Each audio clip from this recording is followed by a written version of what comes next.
Assalamualaikum warahmatullahi wabarakatuh. Alhamdulillah rabbil alamin.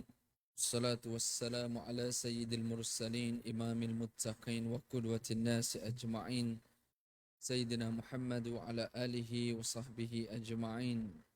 Rabbi shrah li sadri wa yassir li amri wa hlul 'uqdatam min lisani yafqahu qawli.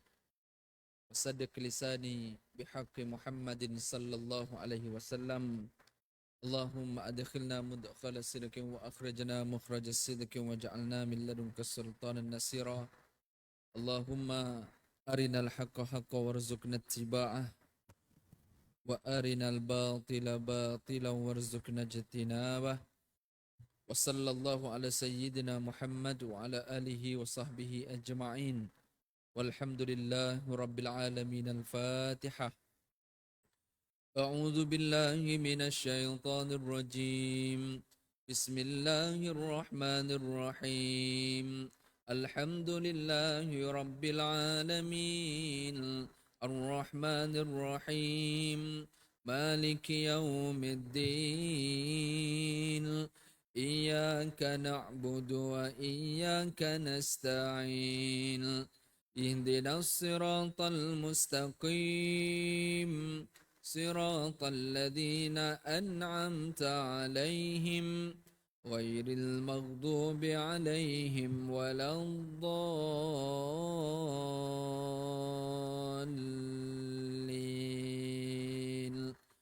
آمين. أعوذ بالله من الشيطان الرجيم. قل هل ننبئكم بالأخسرين أعمالا الذين ضل سعيهم في الحياة الدنيا وهم يحسبون أنهم يحسنون صنعا أولئك الذين كفروا بآيات ربهم ولقائه فحبطت أعمالهم فلا نقيم لهم يوم القيامة وزنا. صدق الله العظيم. Surah Al-Kahfi ayat 103 hingga 105. Puji syukur pada Allah Subhanahu Wa Taala memberikan kita kesempatan untuk solat pada malam ni. Dan yang terutama kita bukan sekadar dapat solat tetapi solat kita berjamaah. Itu terima kasih kita pada Allah. Yang kedua tuan-tuan, kita terima kasih juga sesama kita semua. Sebab kalaulah tidak ada jemaah lain yang datang melainkan kita dengan imam 2-3 orang sahaja, kita datang seorang lagi, campur imam Bilal kita 3 orang, dapat jemaah. Tapi tak sama dengan datangnya yang lain-lain. Sama ada dia masbuk ke, dengan takbiratul ula dengan imam ke. Terima kasih sama-sama jemaah. Sebab dengan kehadiran kita semuanya menambahkan lagi kesempurnaan dan pahala kelebihan jemaah. Lagi ramai jemaah, lagi hebatlah pahala jemaah kita. Jadi kalaulah kita datang masjid, hanya kita rasa ini hubungan saya dengan Allah, puji syukur kita hanya dengan Allah menerusi Fatihah, tapi langsung tak ada puji syukur atau terima kasih sesama manusia antara kita, maka tak sempurnalah ibadat. Apatah lagi tak sempurnalah syariat-syariat yang bersifat jamaah. Rugi tuan-tuan kalau kita hanya memikir solat jamaah kita dengan Allah, tapi tidak, pahalanya tak akan dapat pahala jemaah mereka ada jemaah. Jadi takkan kita tak hargai, tidak berterima kasih antara jemaah. Muka manis senyum pun tak ada, salam tengok muka pun tidak. Okay, sebagai contoh, apatah lagi yang dahsyat lagi bila balik selipar orang dia ambilnya. Jadi tuan-tuan sekalian, penting kita membina jamaah ini bukan dari sudut sah tidak sah semayang, bukan dari sudut pahala tak pahala, banyak atau sikit, tapi adalah kesatuan antara kita dengan lagi ramai jemaah walaupun pelbagai ragamnya, tapi kita cuba ketepikan ragam-ragam ini dengan kesatuan kita menerusi jamaah. At least kita mulakan dengan muka yang manis, dengan salam, dengan apa sajalah perkara sebagai tanda penghargaan terima kasih kita. Seandainya yang datang tu muka-muka yang kita jarang-jarang nampak, Janganlah biarkan muka mereka itu terasing. Kita seolah-olahnya macam buat-buat tak nampak je orang-orang yang jarang-jarang nampak ni. Especially orang-orang muda barangkali ataupun orang yang mungkin transit datang sini singgah. Orang-orang yang muka barangkali orang-orang macam ni lagi yang kita mungkin nak kena senyum dengan dia orang. Tak perlu sembang panjang pun. Kadang-kadang mulakan dengan senyum saja. Jadi orang-orang yang jarang-jarang datang ni kadang-kadang dia lagilah rasa terasing. Bila mana dia datang, bukan sekadar orang tak pandang dia, senyum pun tidak. Kalau pandang pula muka tu lain macam muka macam di tebing barat mukanya. Jadi kita appreciate antara kita. Terima kasih dengan Allah menerusi pujian kita menerusi Fatihah. Terima kasih sama-sama kita. Mungkin kita mulakan dengan muka yang manis dengan senyuman, apatah lagi salam, tanya khabar. Okey, ini dan tidaklah pula kita nak buat protokol lepas habis sembahyang nak bersalam, sampai pusing 2-3 baris macam ada masjid atau surau lain buat. Which is benda tu pun okey lah sebagai tanda at least ada sentuhan, ada elemen salam, muka, tanya khabar semua. Tapi kalau kita tak nak buat yang macam tu sekalipun, tapi kita carilah cara-cara yang lain untuk menyatukan kita menerusi institusi masjid ini. Jadi tuan-tuan sekalian, ini mukadimah saya malam ni. Puji syukur sebab Allah temukan kita, himpunkan kita dalam jamaah. Kita boleh je sembahyang sendiri kat rumah. Kita boleh je sembahyang sendiri dengan anak beranak kita 3-4 orang. Tak sama dengan sembahyang di masjid dan tak sama dengan sembahyang 30-40 orang. Okey? Jadi ini maksudnya hablum minallah, hablum minan nas. Pergantungan dan hubungan kita dengan Allah. Begitu juga hubungan kita sama-sama manusia. Kalaulah tak penting jemaah ni tuan-tuan, tak adalah Nabi larang orang yang berbau datang masjid. Siapa yang makan bawang jangan hampiri masjid kami. Betapa Nabi nak supaya kita appreciate, hargai, respect, tolerate dengan jemaah. Okey? Jadi ini penting tuan-tuan puan sekalian, kita nak memperkasa institusi masjid kita. Dengan kita perkasa jamaah, perkasa dalaman kita, insya-Allah kita akan perkasa dari sudut tindakan kita dekat luar. Okey, hari ini kita kata kita benci dengan Yahudi, Zionis lah apa benda semua. Sama-sama kita bergaduh pada isu-isu kecil. Orang ni tak boykot, kita pandang sinis kat orang yang tak boykot. Okey? Orang ni upload kat social media pasal update-update semasa apa yang berlaku dekat sana, yang dia ni tak upload. Senyap, duk sibuk upload benda-benda lain. Kita kata dia ni tak sensitif. Benda-benda macam ni kita bergaduh, tuan-tuan. Rupanya yang tak upload langsung social media tu, yang tu paling banyak derma. Kita pun tak tahu. Yang rajin upload ni dia kurang derma, tapi dia rajin pula untuk bagi awareness. Masing-masing ada tugas dan cara masing-masing. Ini kita kata nak bina kekuatan dalaman, tuan-tuan. Untuk kita nak mendapat kekuatan luaran. Nak menang dengan orang Yahudi, Zionis ni, kita kalah di sudut dalaman kita. Mana tidaknya benda-benda kecil kita bergaduh. Isu mafla, isu takbir, isu itu, isu ini, isu demonstrasi, isu boykot. Benda-benda kecil-kecil ni kita berbalah sama kita, maka tak payah lagi lah Yahudi nak serang kita dengan peluru, tuan-tuan. Dengan perang sarah macam ni pun kita dah gagal. Okay? Jadi berikan kekuatan dalaman, cari balik kekuatan yang hilang itu menerusi institusi jamaah kita, institusi masjid kita.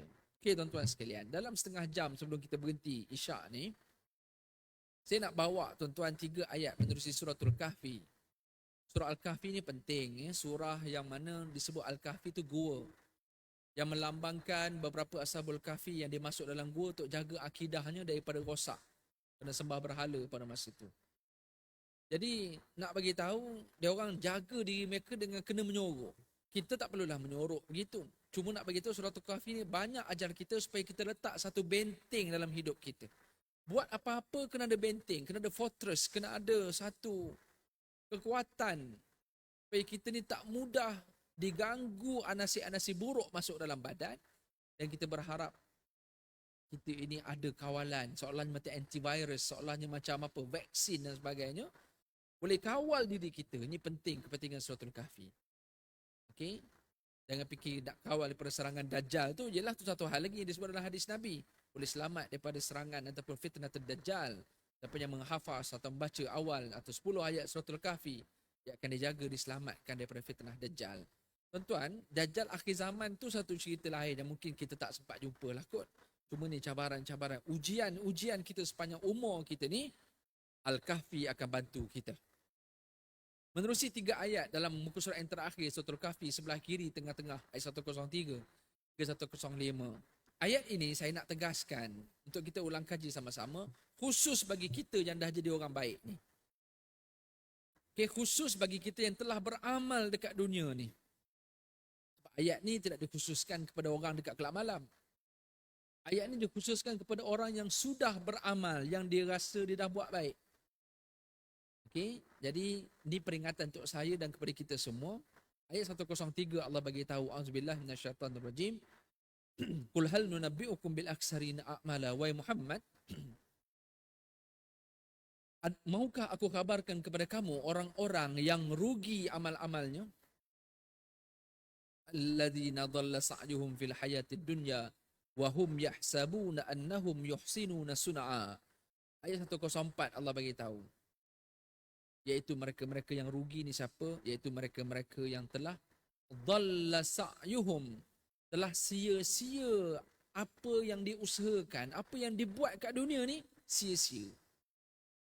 Alladzina dhalla sa'yuhum fil hayatid dunya, iaitu mereka yang rugi amal ni, mereka yang telah buat amal dekat dunia tapi amalannya jadi sia-sia. Wa hum yahsabun, dalam keadaan dia rasa, dalam keadaan dia mengira, yuhsinuna sun'a, dia tak perasan dia buat ni sia-sia. Yang dia perasan, yang dia sangka, yang dia rasa, dia dah buat baik. Yang dia bajet-bajet, yang dia kira, dia dah buat baik. Aku dah beramal, insya-Allah kot. Pagi tadi sedekah pun dah, mayang pun dah, itu pun dah, ni pun dah. Dia mengira dia dah buat. Wahum yahsabuna annahum yuhsinuna sun'a. Dalam keadaan dia menyangka, dia mengira dia dah buat baik. Tapi sia-sia amalnya, Allah kata. Siapa mereka ni? Ini ayat 105. So, perbincangan kita lebih kurang 25 minit ni, ayat 105 nak bagi tahu ada beberapa golongan dalam dunia ni buat benda elok, buat benda baik, tapi Allah tolak. Apatah lagi kalau buat jahat, tuan-tuan, yang buat baik pun belum tentu Allah terima, apatah lagi kalau tak buat baik. Siapa ayat 105 ni Allah sebut? Ulaikal ladzina kafaru bi ayati rabbihim wa liqa'ihi. Orang yang rugi amal, sia-sia amal ni, iaitu mereka-mereka kafaru bi ayati rabbihim, mereka telah kufur dan mengingkari ayat-ayat keterangan Allah dan mengingkari pertemuan dengan Allah. Ini nombor 1. Cerita pasal kufur.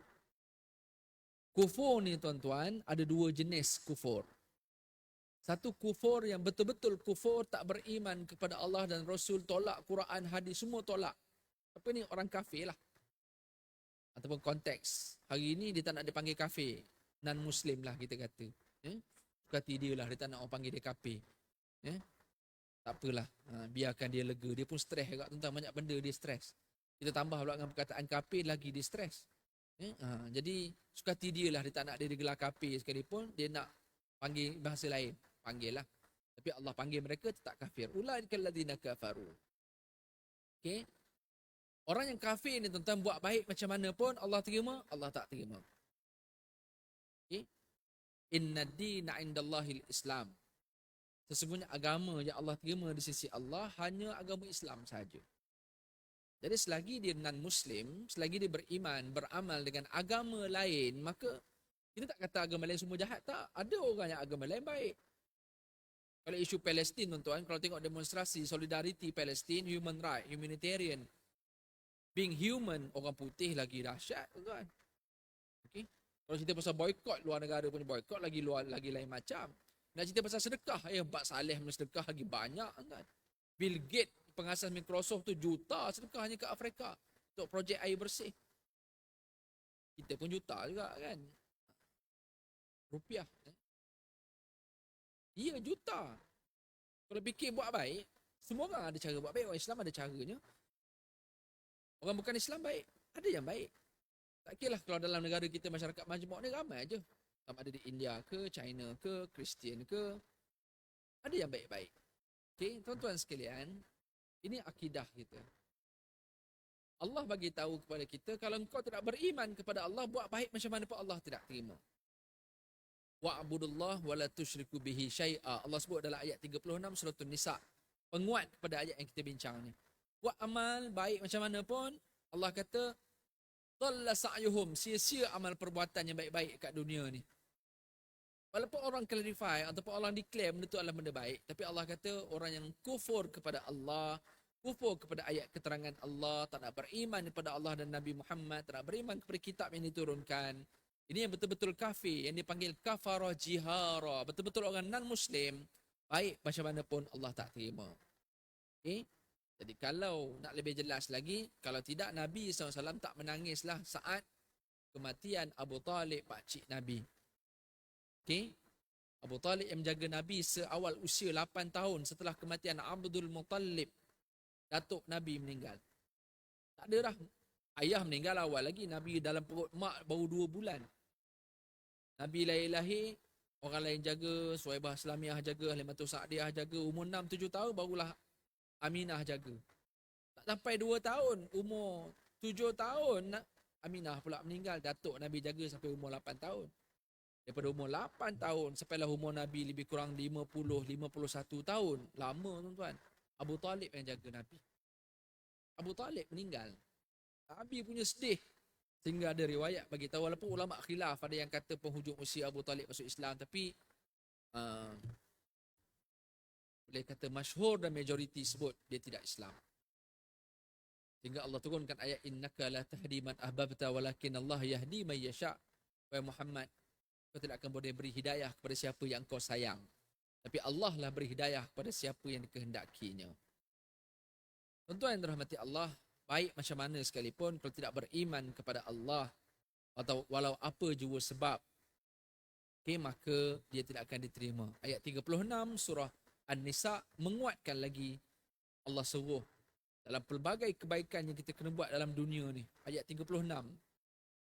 Wa'budullah wa la tusyriku bihi syai'a wa bil walidaini ihsana wa bidil qurba wal yatama wal masakin wal jari dil qurba wal jaril junubi was sahibi bil jambi wa banis sabili wa ma malakat aymanukum innallaha la yuhibbu man kana mukhtalan fakhura.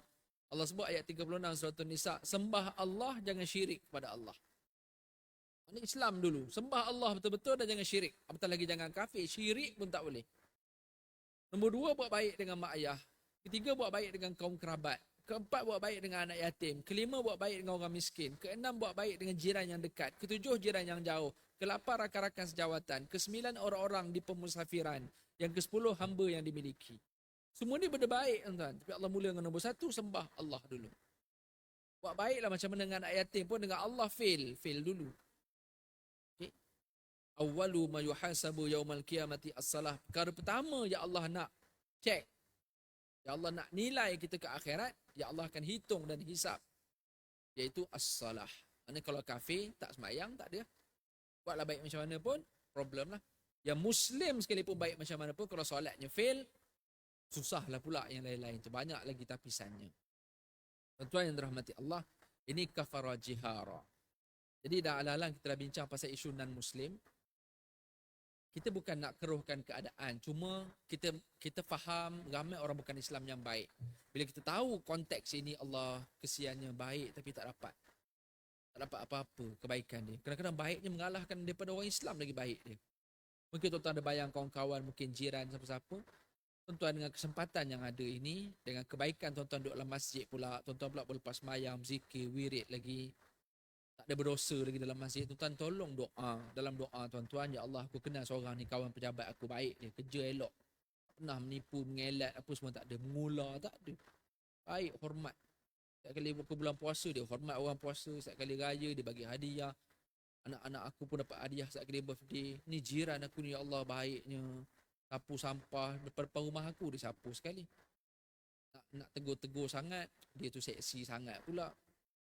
Kalau aku bersembang dengan dia, kan aku ni orang masjid, kata aku mengorat pula. Doakan, ya Allah, dia ni baik ni, non-Muslim ni, ya Allah berikan dia hidayah. Doa lah, doa. Tak payahlah pergi jumpa, buat kata-kata kesat kat orang. You baik macam mana pun, kalau you tak Islam, you neraka. Tak payah cakap macam tu. Tapi tuan-tuan diam, doa diam. InsyaAllah. Okay, doa. Nabi SAW, Nabi doa, ya Allah kau berikan hidayah kepada dua Umar. Dekat Mekah ada dua orang Umar. Satu Umar bin Hisham, satu Umar bin Al-Khattab. Umar bin Hisham gelarannya Abu Jahal. Satu lagi Umar Al-Khattab. Nabi doa ni, ya Allah kau berikan hidayah kepada Umarain, dua orang Umar. Dan akhirnya Allah beri hidayah kepada Umar Al-Khattab.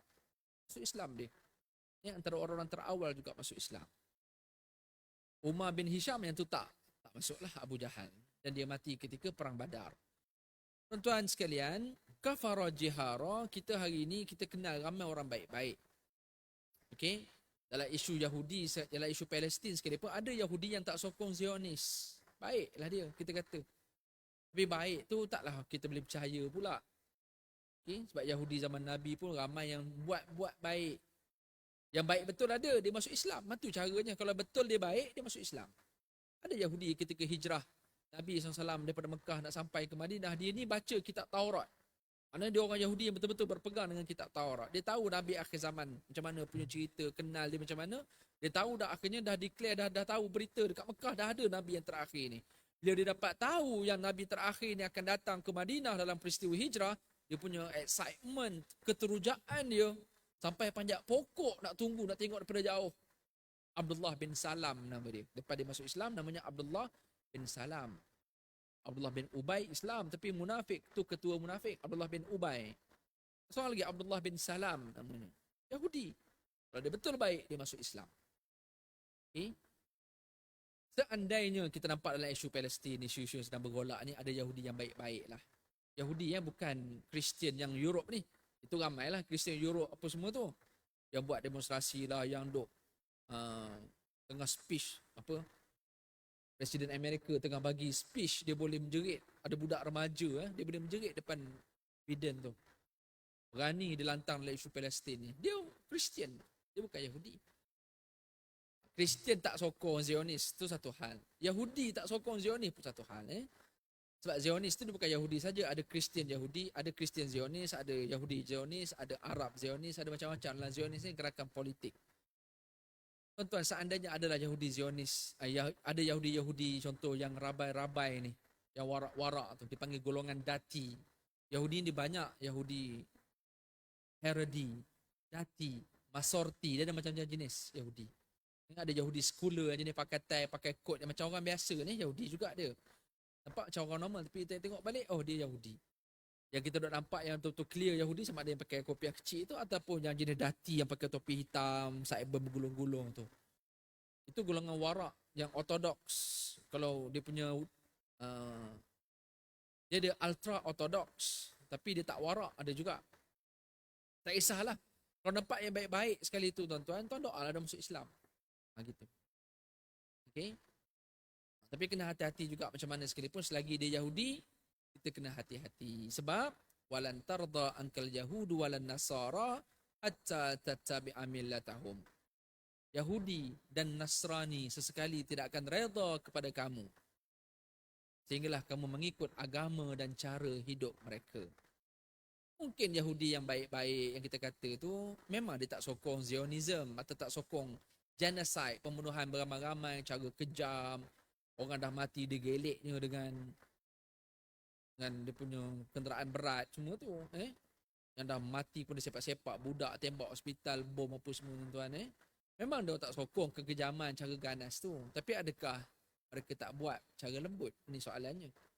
Ekonomi kita, cara hidup kita, filem-filem, kartun-kartun, fashion-fashion, ini semua cara halus. Dia tak nampak ganas. Tuan makan, tuan minum, benda yang tuan bancuh, itu ini, kartun-kartun yang anak-anak tengok, itu semua cara lembut. Tuan, saya cadangkan tuan nak tahu lebih detail, tuan cari dah satu buku, Encyclopedia Yahudi. Dan diterjemah dalam bahasa Melayu, Dr. Tariq Suwaidan, seorang ulama daripada Jordan. Jadi dia tahu sangatlah tuan nak kenal Yahudi ni macam mana. Okey. Pengalaman saya masuk sana pun lebih kurang 4 kali, tak silap 4 atau 5 kali saya dah masuk sana. Kena hati-hati lah, tu lah saya nak cakap. Hati-hati saja dengan mereka. Okay? Dia tak cara kasar, dia ada cara lembut. Okay? Jadi, dan tak perlulah pula kita jadi excited pula kalau ada orang-orang yang non-Muslim kan menyatakan bantahan kepada apa yang berlaku semua ni, pada saya tak perlu nak upload yang tu lah. Nak upload apa, upload benda lain. Okay? Sebab dia orang tak bantah cara ganas, adakah dia orang tak buat yang tak ganas? Tu soalan dia. Dia tak bantah keganasan. Dia bantah keganasan, tapi adakah dia tak buat jahat ke orang dengan cara lembut? Ini soalan saya. Untuk baca buku-buku Ensiklopedia Yahudi tu, untuk akan tahulah macam mana cara halus gerakan Yahudi ataupun gerakan Kristian, apatah lagi Kristian dalam Zionis. Kristian dalam Zionis ni tuan-tuan, dia orang percaya apa? Dia orang percaya Mesiah, sang penyelamat. Bukan Nabi Isa tu, The Mesiah ni, sang penyelamat ni, kalau kita dalam Islam dia panggil Imam Mahdi. Orang Kristian Zionis dia percaya yang tu. Even dalam Netflix pun ada tajuk cerita Mesiah. Dia percaya ni, kenapa dia orang sekongkol dengan Yahudi dalam Zionism, dalam World Zionist Organization? Sebab dia orang percaya Mesiah ni, sang penyelamat, akan datang akhir zaman nanti. Ketika sang Mesiah ni sampai, Yahudi akan convert to Christian dan dia orang akan sama-sama naik ke langit. Naik ke langit pula, naik ke syurga. Dia akan sama-sama masuk syurga. Maknanya dia dengan Yahudi, dan kalau kita tengok pada penubuhan negara haram Israel pun, dia diasaskan juga oleh British pada masa tu. Kebetulan British yang memegang tampuk atau yang mengambil, yang conquer Palestin setelah jatuhnya Osmaniyah. Osmaniyah membuka Palestin, tuan-tuan, 500 tahun paling lama dalam sejarah. 500 tahun ya, Osmaniyah. Bila saat kejatuhan Osmaniyah, sebabkan jauhnya mereka daripada agama pada sultan-sultan yang terakhir itu, menyebabkan British yang pegang. Dengan tertubuhnya World Zionist Organization, dengan bantuan British, akhirnya tertubuhlah negara haram Israel. Jadi tuan-tuan, Kristian dengan Yahudi ini satu benda yang tak boleh nak dipisahkan. Tak benda cara kasar, ada cara halus. Ada perjanjian, cara apa dan sebagainya. Lepas tu Allah sebut, walan tarda ankal yahudu walan nasara. Nasara which is Christian, Yahudi which is Yahudi. Sehingga kamu ikut jejak langkah cara hidup mereka. Tuan-tuan yang dirahmati Allah sekalian, tuan-tuan buka Pew Research Center, saya pernah bagi tahu. Saya rasa saya pernah bagi tahu lah itu. Tuan-tuan buka tak buka, saya tak tahulah. Tuan-tuan Google je. Pew Research Center, PEW. Dia buat kajian, 98% Yahudi dekat Israel bersetuju. 98% ni bukan sikit tuan-tuan. Majority, 98% Yahudi di Israel bersetuju yang mereka berhak diberikan hak, dipanggil aliyah. Aliyah ni keistimewaan untuk duduk di Palestin, which is sekarang Israel namanya. So 98 ni semua Zionis ke? Tak. Bukan semua Zionis. Semua golongan tadi. Saya kata Harodi, Mesorti, Dati, apa semua ni. So, dia tak suka genocide. Dia tak suka pembunuhan ramai-ramai cara kasar ni. Bunuh budak, refugee camp, kena bom, hospital, kena. Dia tak sokong yang tu. Tapi bila rumah-rumah settlement yang dah dikosongkan tu, siapa yang penuhkan? Dia orang juga. Dia tak rampas dengan cara rogol orang tu, tembak orang, halau keluar keganasan. Tak. Tapi dia buat rumah kat laman rumah orang tu. Dia baik, tuan-tuan. Yang pakai kopiah kepala kecil tu, yang kita kata ni ortodok ni, kalau pakai ada kopiah kecil tu. Okay, yang ultra ortodok yang pakai hitam sideburn tu. Jadi dia tak sokong genocide, tapi adakah dia tak buat jahat? Tu soalan dia. Okay. Separation wall ni, dinding pemisah, tingginya tinggi lagi daripada shilling kita ni. Ada kawasan yang lagi tinggi daripada ni, ada kawasan yang lebih kurang ni. Dinding pemisah ni tuan-tuan. Projek dia 700 lebih kilometer. 700 lebih tuan-tuan. Yang dah siap sekarang 400 lebih.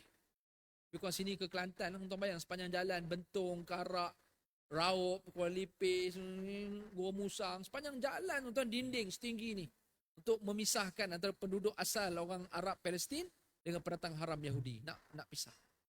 Mereka dikongkong ni dalam separation wall ni. Ini tak payah perang kadang-kadang tuan, buat dinding je hang, lantak kau nak duduk dalam tu. Ini cara kasar ke lembut? Separation wall, dinding pemisah. Benjamin Netanyahu kata apa? Dia kata kami tak akan berhenti.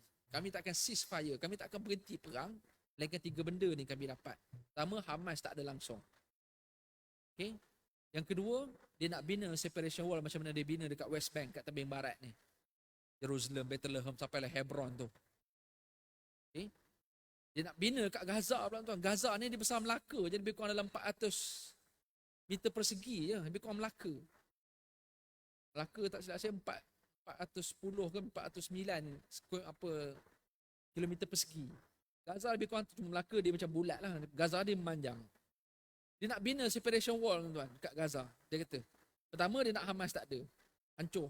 Hilang semua atas muka bumi ni. Mana ada sub politik ke, demokrasi, pilihan raya ke, lepas ni tak ada dah.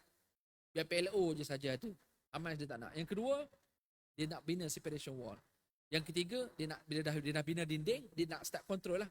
Bagaimana dia control West Bank sekarang. Okay? Dia nak ada pintu-pintu kecil yang setiap pintu keluar masuk mesti ada tentera Israel. Itu yang dia dah buat kat West Bank, dekat Jerusalem, dekat Masjid Al-Aqsa sekarang. Tiga benda ni kalau dia dapat, dia kata dia akan berhenti perang. Konanya tuan. Okay? Tuan-tuan yang dirahmati Allah, kita ulas ke situ lah sebab isu ni tak habis-habis kan. Cuma nak bagi faham. Allah bagi tahu, tapi ada yang baik-baik.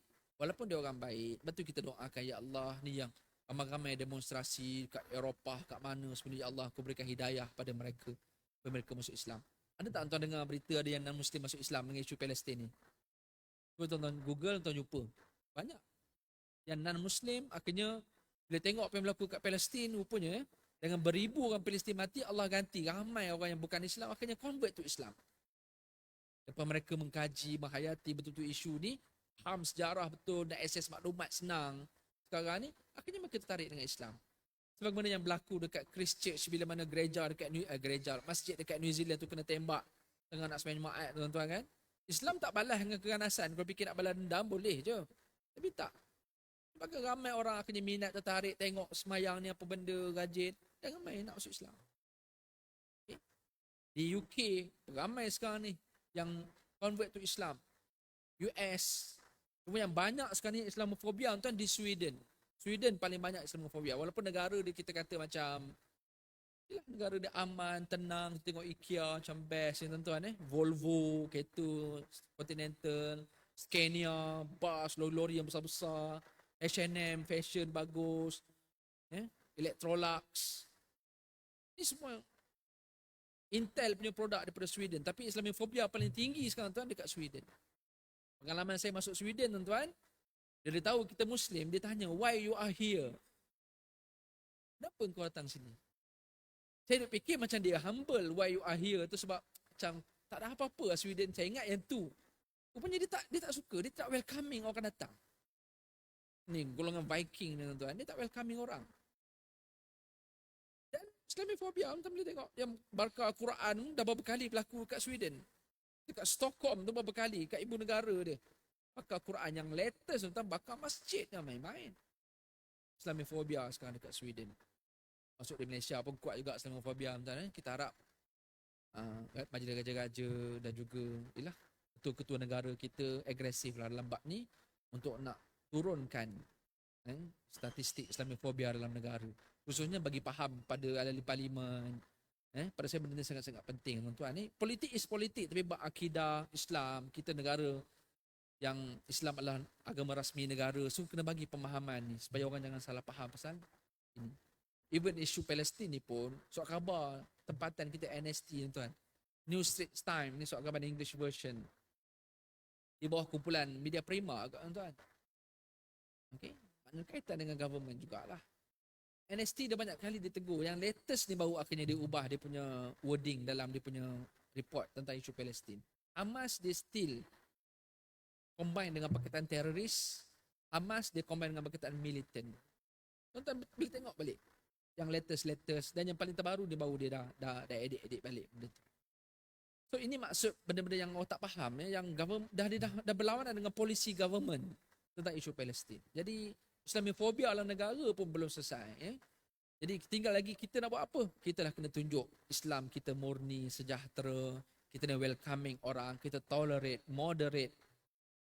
Sebab apa? Sebab ramai sebenarnya dalam negara ni yang baik-baik, yang Muslim. Tapi bila kita belajar ayat Quran, hadis Nabi, ya Allah tak terima baik macam mana pun awak, tapi bila awak tidak Islam, inna ad-dina indallahil Islam. Allah hanya terima yang Islam saja. Dan Allah sebut jelas ayat 103, 104.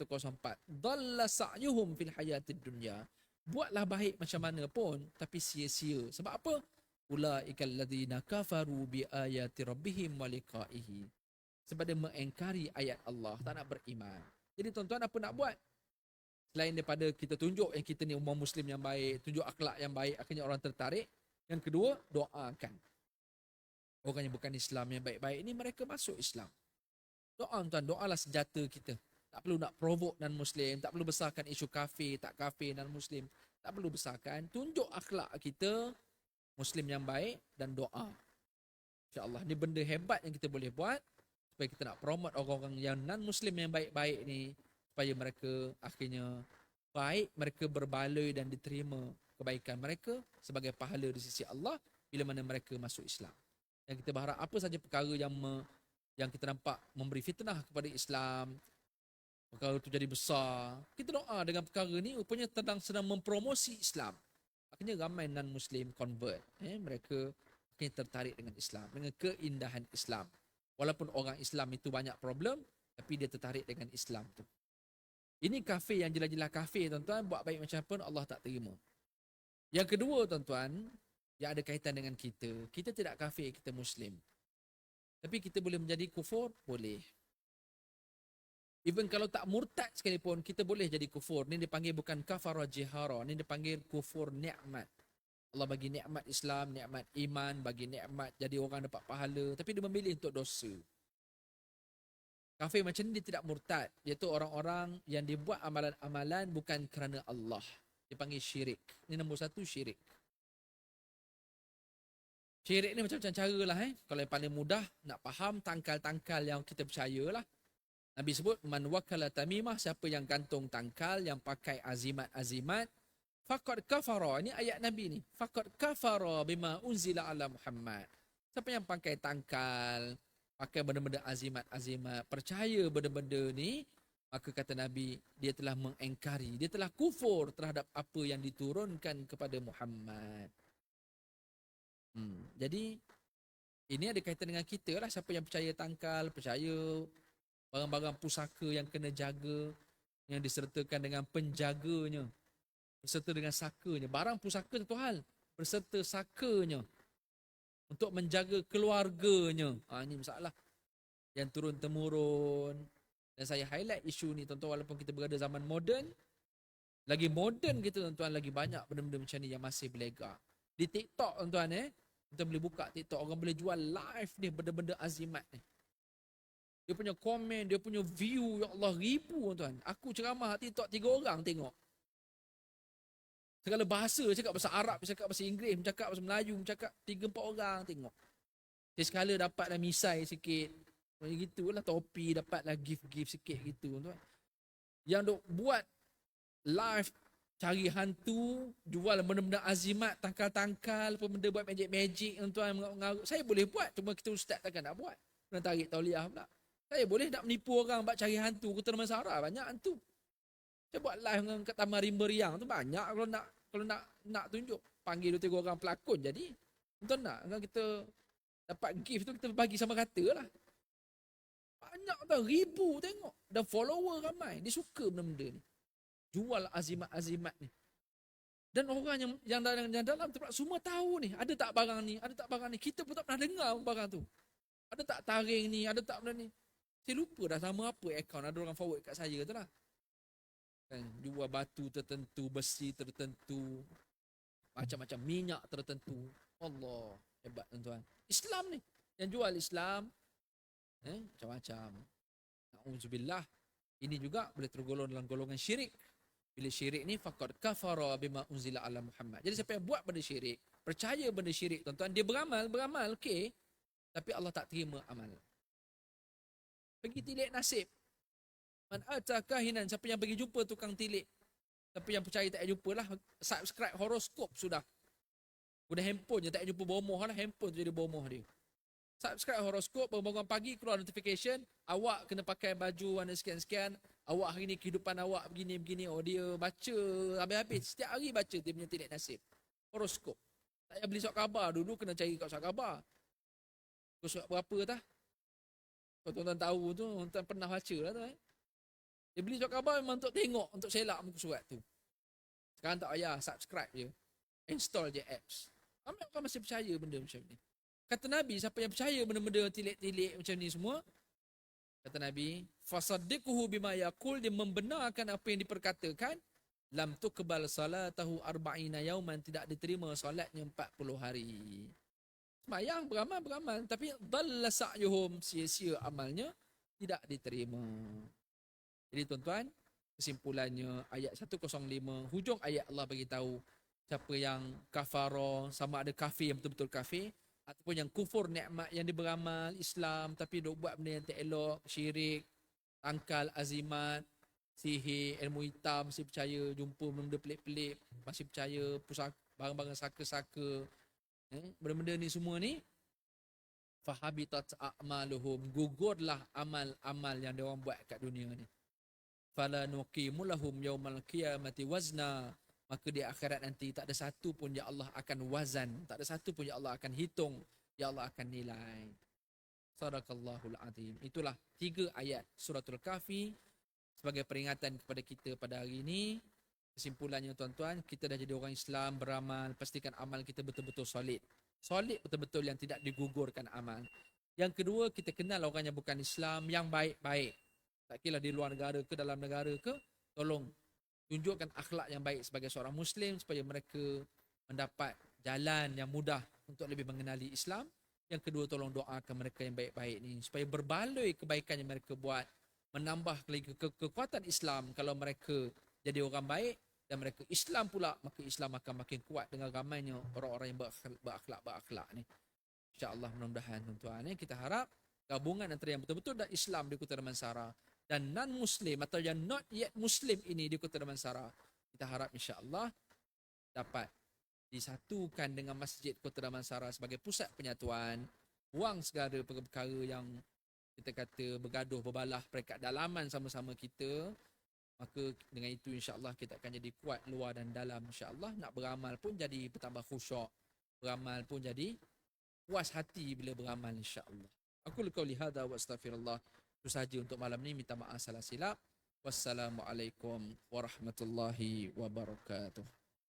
Subhanakallahumma wa bihamdik, asyhadu an la ilaha illa anta, nastaghfiruka wa natubu ilaik. Bismillahirrahmanirrahim. Wal 'asr, al-insanu lafi khusr illa alladhina amanu wa 'amilus salihat wa tawasaw bil haqqi wa tawasaw bis sabr. Wassalamualaikum warahmatullahi wabarakatuh.